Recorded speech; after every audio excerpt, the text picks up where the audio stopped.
திருப்பாடல்கள் 51. பாவ மன்னிப்புக்காக மன்றாடல். கடவுளே, உமது பேரன்புக்கு ஏற்ப எனக்கு இரங்கும். உமது அளவற்ற இரக்கத்திற்கு ஏற்ப என் குற்றங்களை துடைத்தருளும். என் தீவினை முற்றிலும் நீங்கும்படி என்னை கழுவியருளும். என் பாவம் அற்றுப்போகும்படி என்னை தூய்மைப்படுத்தியருளும்.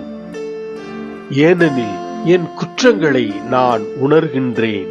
என் பாவம் எப்போதும் என் மனக்கண் முன் நிற்கின்றது. உமக்கு எதிராக நான் பாவம் செய்தேன். உம் பார்வையில் தீயது செய்தேன். எனவே உம் தீர்ப்பினால் உம் நீதியை வெளிப்படுத்தியுள்ளீர். உம் தண்டனை தீர்ப்பில் நீர் மாசற்றவராய் விளங்குகின்றீர். இதோ தீவினையோடு என் வாழ்வை தொடங்கினேன். பாவத்தோடே என் அன்னை என்னை கருத்தாங்கினாள்.